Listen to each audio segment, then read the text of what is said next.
우리가 지난번까지 한 10번에 걸쳐서 느헤미야의 말씀을 봤습니다. 느헤미야의 말씀이 참 마음에 남아있고 언제나 이제 한 시리즈가 끝나면 이별하는 것 같은 그런 섭섭한 마음이 있는데, 이번 여름에는 8월 달 동안은 베드로 전서를 가지고 한번 말씀을 함께 보려고 합니다. 베드로 전서는 흩어진 나그네, 흩어진 그리스도인들에게 보낸 편지입니다. 이들이 왜 흩어졌습니까? 신앙 때문이죠. 예수님을 내 인생의 주인 왕으로 모셨기 때문에 이들은 쫓겨났습니다. 그 사람들에게 베드로가 편지를 보내고 있습니다. 이 사람들에게 주셨던 위로가 무엇일까? 그게 3절에 나옵니다. 자, 그 앞절부터 보면 하나님께서, 이것은 이제 앞에 나오기 때문에 이제 생략했는데, 그러나 이제 주어가 누군지를 알아야 되기 때문에 예수 그리스도를 죽은 자 가운데서 부활하게 하심으로 말미암아 우리를 거듭나게 하사 산 소망이 있게 하시며, 예수 그리스도로 인한 소망을 이야기합니다. 흩어진 그리스도인들에게. 그러면 그 소망이 뭔가? 5절에 나오죠. 너희는 말세에 나타나기로 예비하신 구원을 얻기 위하여 믿음으로 말미암아 하나님의 능력으로 보호하심을 받았느니라. 소망이 뭡니까? 우리가 가지고 있는 산 소망이 있는데, 그들이 흩어진 가운데서 신앙 때문에 그 신앙을 버릴 수 없어서 그 모든 것들을 포기하고 사는데, 그들이 가졌던 소망이 있는데 그 소망이 뭐라는 겁니까? 우리의 구원이라는 것. 하나님께서 우리를 구원하시는 거라는 겁니다. 하나님의 능력이 우리를 지키시고 하나님의 구원의 자리에 들어간다는 소망이죠. 제가 이 말씀을 준비하면서 베드로에게 물어봤습니다. 이건 저 혼자 물어본 거예요. 베드로님, 예수 믿고 행복했나요? 이런 질문을 해봤어요. 예수님 만나서 성공했습니까? 이 질문은 굉장히 중요한 질문이에요. 오늘 제목이 뭡니까? 구원받은 백성으로 사는 것이 무엇인지, 예수 믿는 사람이 과연 어떤 것인지. 이 베드로가 어떤 사람입니까? 잘 나가던 사람이었어요. 자신의 배를 가지고 그 갈릴리 바다에서 사업을 했던 사람이었습니다. 나름 성공한 사람이었습니다. 그 가버나움에 가면 베드로의 집이 있거든요. 그 베드로의 집 터를 보면 꽤 넓어요. 이 사람이 꽤 잘 살았다는 것을 느낄 수가 있습니다. 정말 잘 살고 잘 나가던 사람, 상당한 부를 가지고 있던 사람이었습니다. 이 사람이 예수님을 만나고 난 다음에 자신의 사업을 정리하고 예수님을 따라갔습니다. 오늘날로 말하면 잘 되는 사업을 정리하고 신학교 간 거예요. 여러분 자녀가 그렇게 하면 어떻게 하겠습니까? 말리겠습니까? 가야지 그렇게 하겠습니까? 한번 생각을 해보십시오.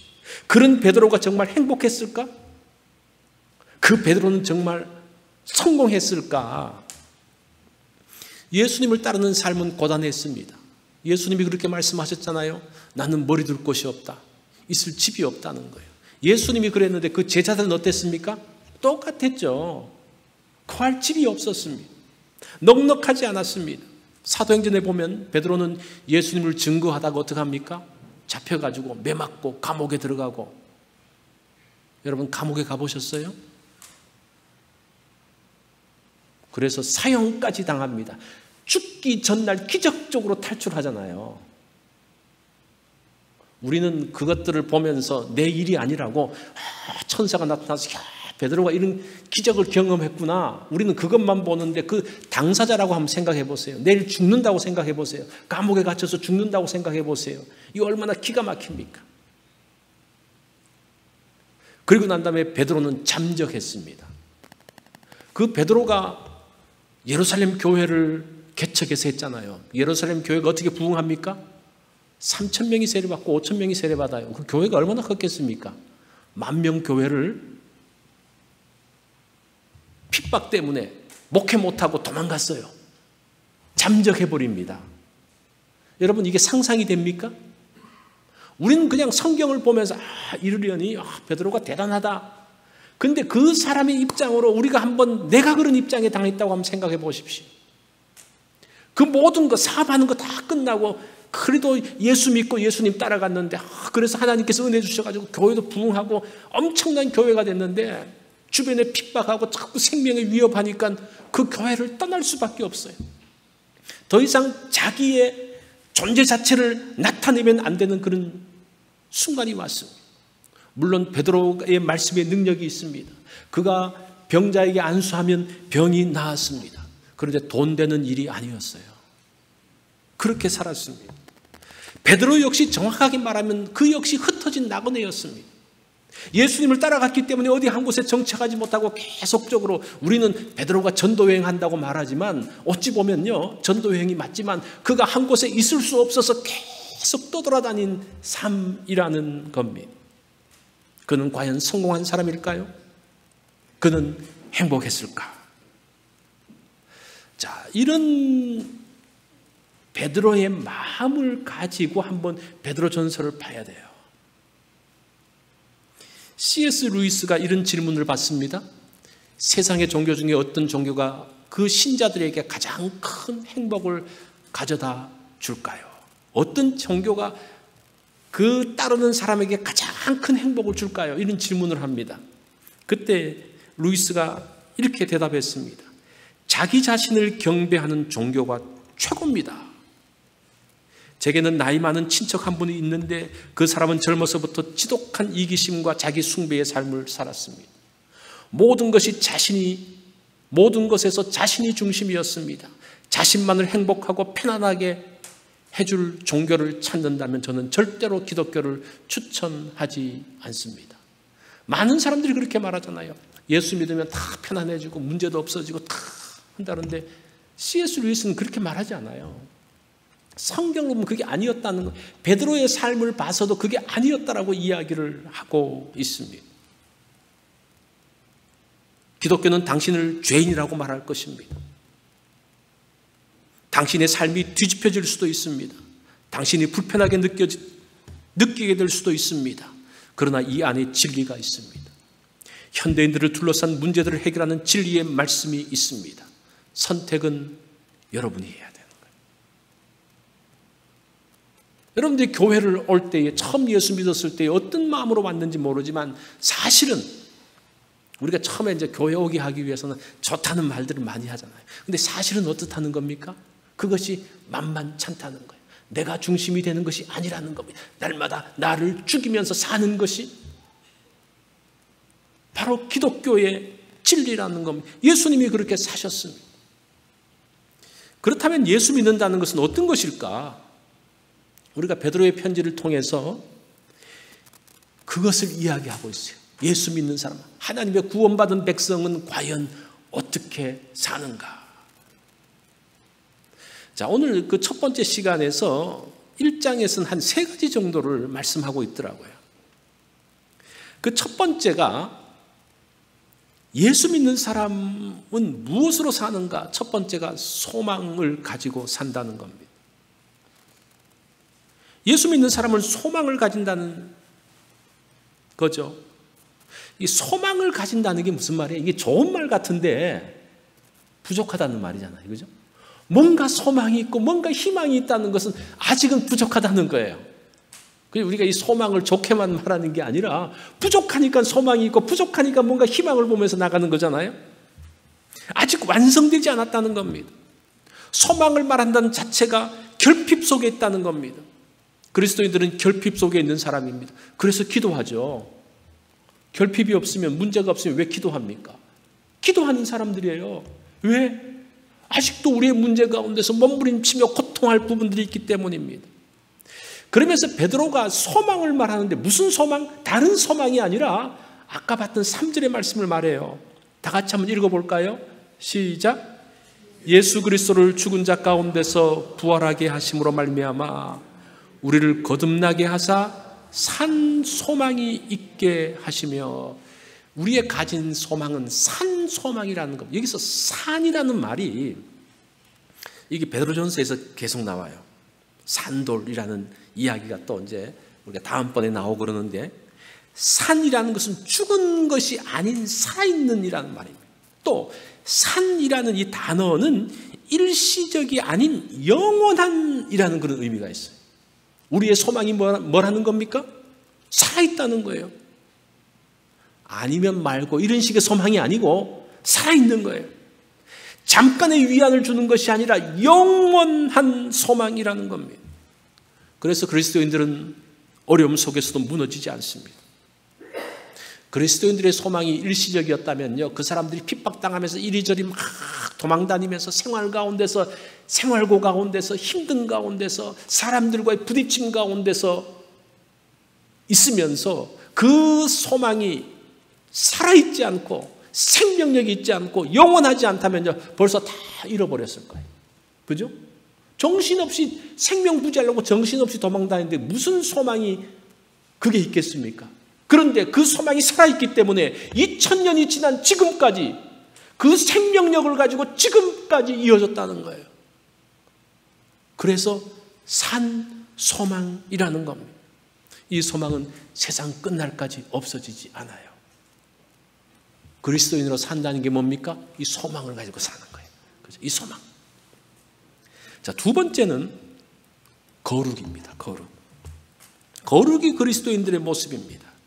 15절을 보면요, 오직 너희를 부르신 거룩한 이처럼 너희도 모든 행실에 거룩한 자가 되라. 16절까지 보면 기록되었으되 내가 거룩하니 너희도 거룩할지어다 하셨느니라. 이것은 레위기 11장 45절에 나오는 말씀입니다. 거룩하신 하나님이 부르셨기 때문에 너희도 모든 행실에서 거룩한 자가 되라고 말합니다. 야, 이거 굉장히 부담스러운 이야기예요. 그리스도인이 모든 행실에서 거룩한 자가 될 수 있습니까? 여러분, 모든 행실에서 다 거룩합니까? 지금 그리스도인들에게 요구하는 게 이 거룩인데, 이 거룩을 말할 때는 두 가지 면이 있어요. 첫 번째는 존재적인 거룩입니다. 하나님이 부르셨기 때문에 거룩한 자가 된 거예요. 내가 뭔가 거룩해서가 아니라 하나님이 선택하시고 하나님이 부르셨기 때문에 하나님과 교제하는 사람이기 때문에 거룩한 자가 되어진 거예요. 이게 거룩의 첫 번째 개념이에요. 제가 거룩을 설명할 때마다 언제나 말하는 게 이 교회 성물들, 성구입니다. 제가 똑같은 것을 반복하는데 이제 반복이 중요하기 때문에 그래요. 이 피아노, 제가 피아노 이야기를 하잖아요. 이 피아노가 거룩합니까? 거룩하지 않습니까? 이 피아노도 거룩한 피아노가 있고 세속적인 피아노가 있어요. 이 피아노는 거룩한 피아노예요. 그래서 성구라고 그래요. 성구. 이 성스러운 기구라고 이야기해요. 왜 그래요? 이 피아노는 하나님을 찬양하는 데 구별되어졌기 때문에 그렇게 부르는 거예요. 존재론적인 거룩이에요. 존재론적. 우리도 마찬가지예요. 우리가 뭐 대단한 착한 일을 하고 대단한 거룩한 삶을 살아서가 아니라 하나님께로 구별되어진 자이기 때문에, 하나님께서 우리를 부르셨기 때문에 우리를 뭐라고 부르는 겁니까? 성자. 성자가 아니고 성도라고 부르죠. 성도. 이게 성도라는 말이 우리가 별로 느낌이 없는데 영어로 말하면요, saint라고 해요. saint. 이건 대단한 말이잖아요. 성도. 두 번째는 행위로서의 거룩입니다. 이것은 삶의 모습이 거룩한 겁니다. 사실은 15절에 말하고 있는 너희도 거룩하라, 거룩이라는 말을 했을 때의 존재론적인 거룩을 이야기해요. 그런데 이게 존재론적인 거룩으로 끝나는 것이 아니라 하나님께 구별돼서 하나님과 교제하는 자, 이 사람이 이제 거룩한 사람인데, 하나님과 교제하면서 하나님의 말씀에 순종하는 사람이, 그 사람이 행위로서 거룩한 삶을 사는 사람들이에요.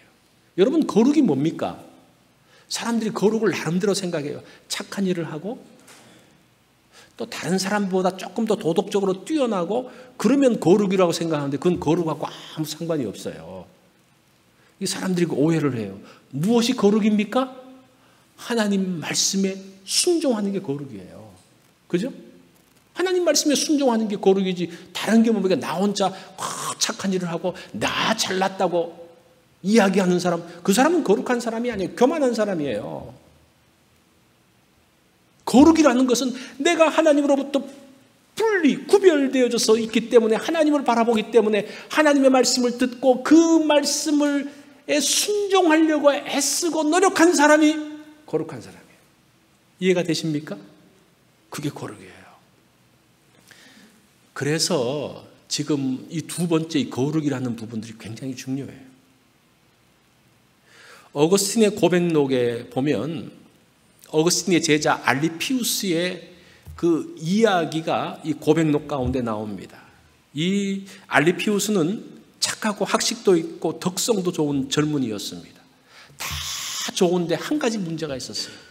이 사람의 취미가 원형 경기장에 가서 검투사들의 경기에 빠져든 거예요. 이 검투사들이 뭡니까? 요즘은 뭐 복싱하고 그래서 사람의 생명하고는 상관이 없죠. 그 당시는 칼을 가지고 사람들이 찌르고 죽고 피가 튀기고 그거 좋다고 막 박수 치는 거. 거기에 이 제자가 빠진 거예요.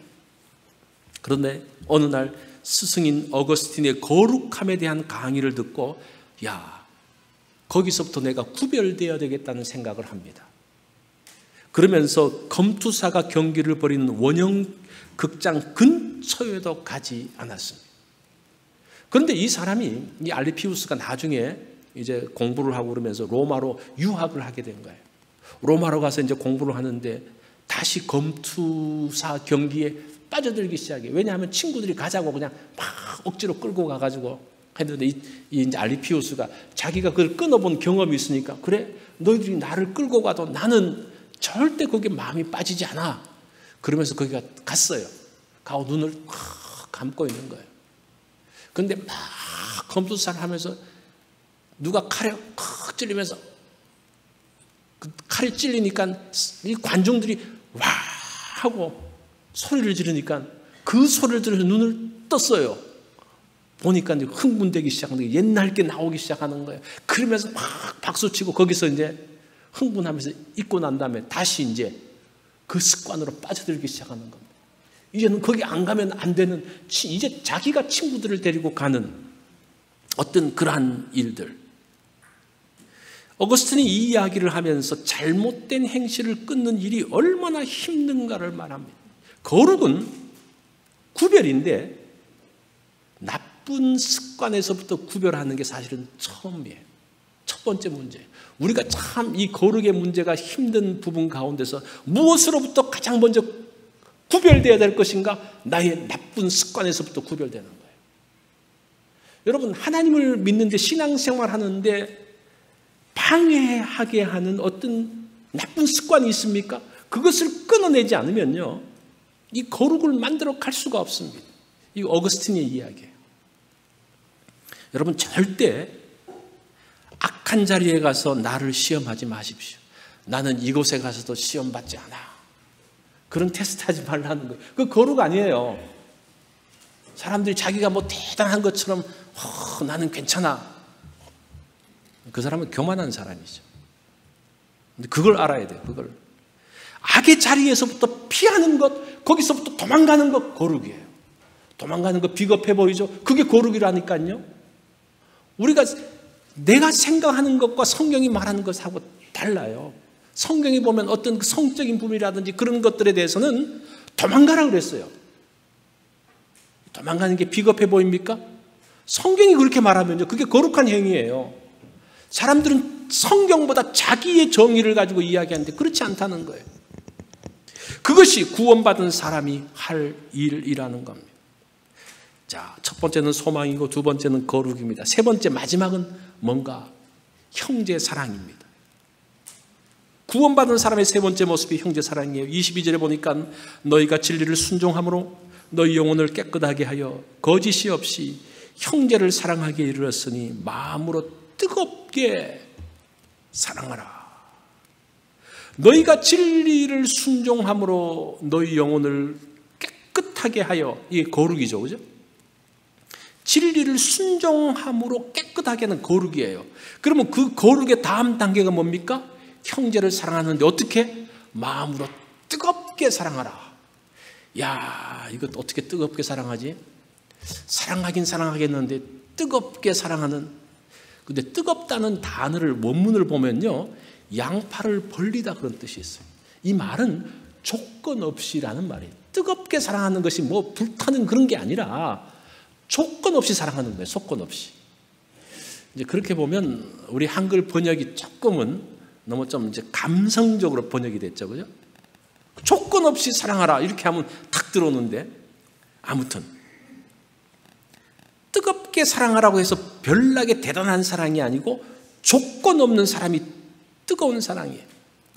사람들은 이거 잘 못해요. 내가 사랑할 거니까 너 요거는 고쳐줘 이렇게 말하잖아요, 그죠? 그건 뜨거운 사랑이 아니에요. 네가 이렇게 하면, 요것만 바꾸면, 이게 조건이 붙는 것이 벌써 뜨거운 사랑이 아니라는 겁니다. 형제를 사랑할 때 어떻게? 그냥 조건 없이 양팔을 벌려서 그냥 품어내는 그 사랑을 이야기합니다. 이 최영철 시인의 웃자노라는 시가 있습니다. 여기 보면요, 제가 다 쓰진 않았는데 가운데 좀 생략을 했는데, 비 오네, 자꾸 비 오면 꽃들은 웃제 숨쉬노. 또 건너뛰어서 자꾸 천둥 번개 치면 새들은 웃제 날겠노. 몸 간지러운 햇빛 웃제 기지개 펴겠노. 바람은 저 빗줄기 뚫고 웃제 먼 길 가겠노. 이제 웃자노라는 말이 사투리잖아요. 어떻게 하지라는 걱정하는 말이에요. 이 시인이 별별 걱정을 다 해요. 비 오는 거 보면서 꽃들 걱정해주고, 새 걱정하고, 햇빛 걱정까지 하고, 바람 걱정까지 하면서 말하고 있어요. 쓸데없는 걱정처럼 보이는데 어쨌든 이것은 다른 대상을 향한 관심이에요. 관심. 사랑이 뭡니까? 관심이에요. 관심. 전혀 나하고 상관없는 것 같은 사람에 대한 관심. 형제 사랑은 관심입니다. 형제 사랑을 대단한 것으로 생각해서 못하는데, 사랑하라 그러면요, 내가 뭘 해줘야 되지? 어떻게 해야 되지? 굉장히 부담이 됩니다. 그렇죠? 도대체 얼만큼 해줘야 되지? 형제 사랑은 뭐다? 관심이라는 겁니다. 한번 따라 해보시겠어요? 형제 사랑은 관심이다. 그거예요. 공감해 주는 거예요. 그 사람이 있었던 것, 그래? 그렇구나. 힘들었겠네? 그랬어? 그거예요. 그게 형제 사랑의 출발점입니다. 여러분, 그 정도는 할 수 있겠죠, 그죠? 근데 이게 안 돼요. 할 수 있을 것 같은데 안 돼요, 안 돼. 왜? 마음이 가야 되기 때문에. 쉽지 않은 겁니다. 그것이 그리스도인의 삶이라는 겁니다. 우리가 신앙생활을 할 때 너무 많은 다른 것들을 생각하다 보니까 신앙생활하는 것이 자꾸 문제가 생겨요. 엉뚱한 자기가 무엇인가를 만들어서 해줘야 된다고 생각하니까 이게 문제가 생기는 거예요. 성경은 그렇게 말하지 않습니다. 뜨겁게 사랑하는 게 뭐라는 겁니까? 조건 없이. 그죠? 그냥 그 사람을 받아주고 그 사람을 공감하는 것. 그게 형제 사랑이라는 거예요. 이 개그맨 이동우 씨라는 분이 있습니다. 이 사람은 결혼하고 난 다음에 100일이 지나고 난 다음에 망막색조 변성증이라는 불치병으로 시력을 잃었습니다. 결혼한 지 100일 만에 시력을 잃어요. 그래서 이 이동우 씨의 안타까운 사연을 들은 천안에 사는 40대 남성이 연락을 해서 내가 내 눈을 당신에게 주겠습니다라고 연락이 왔습니다. 얼마나 감사해요. 그래서 기쁜 마음으로 달려갔습니다. 그러나 그 남성의 눈을 기증받지 않고 돌아왔습니다. 물어봤어요. 아니, 왜 눈을 준다는데 왜 그냥 와셨습니까? 그때 이 이동우 씨가 이렇게 이야기를 합니다. 이미 받은 거나 마찬가지입니다. 그분은 저에게 세상을 보는 눈을 주셨기 때문입니다. 눈을 기증하겠다는 그 사람은 온몸을 움직이지 못하는 근육병 환자였습니다. 그에게 오직 선한 것은 눈뿐이었습니다. 이동우 씨가 말합니다. 나는 하나를 잃고 눈만 잃고 다른 것을 다 가졌는데 이 사람은 모든 것이 없고 눈 하나 살아있는데 그 눈을 내가 어떻게 받아오겠습니까? 상대의 마음을 알고 그와 한 마음이 되면요, 형제 사랑이 안 줘도 받은 거예요. 그 마음. 그러면서 이 둘은 마음이 이어졌습니다. 눈을 받지 않았지만 큰 사랑을 받았습니다. 주지 않았지만 많은 것을 주었다는 거예요. 마음은 이렇게 연결되는 거예요. 이게 형제 사랑이에요. 구원받은 하나님의 백성으로 산다는 것은 뭘까? 그 마음에 다른 것이 담겨져 있어요. 구별된 것이 담겨져 있어요. 그게 뭡니까? 소망과 거룩함과 형제 사랑이에요. 세상은 뭐를 가지라고 이야기합니까? 이게 아니고 다른 것. 돈도 가져야 되고 명예도 가져야 되고 뭔가를 이야기를 하고 있어요. 이게 세속적이라는 게 무엇인가 하니 성경의 것이 아닌 다른 것이 필요하다고 말하는 게 세속적이에요. 교회 나와서도 어떤 사람을 보면서 나도 저 사람처럼 되고 싶다고 생각합니까? 예수 믿어서 돈 많이 번 사람, 그죠? 그런 사람. 또 이렇게 세상적으로 명예가 있는 사람, 학식이 높고 그런 사람들 다 좋아하잖아요. 그런 사람들이 오면 좋아하잖아요. 그러다 보니까 우리 성도들이 사실은 교회 나와서도 위로받지 못하는 게 세상하고 똑같은 거예요. 세상에서도 돈 없어가지고 서러워서 교회 왔는데 교회에서마저도 뭐라고 말합니까? 뭔가 돈이 있어야지 복받은 것처럼 이야기하니까 교회 나와서 위로가 안 되는 거예요. 성경이 말하는 것을 가르치지 않고 세상이 말하는 것을 똑같이 교회에서 작동되고 있으니까요. 교회 나와도 다른 게 없는 거예요. 그게 과연 예수 믿는 것과 그것이 과연 하나님의 구원받은 백성으로 사는 것인가? 베드로는 그렇게 말하지 않아요. 이 세 가지가 필요하다는 거예요. 뭡니까? 산소망과 거룩함과 형제사랑. 그것이 있다면 하나님의 구원받은 백성으로 사는 거라는 거예요. 그것으로 충분하다는 거예요. 여러분, 이것으로 충분해요. 다른 소망, 다른 어떤 것을 기대했습니까? 아니요. 성경은 이 세 가지를 말하고 있어요. 이것이 베드로의 마음입니다. 이것이 그리스도인의 마음입니다. 이것이 구원받은 백성이 사는 삶의 방식입니다.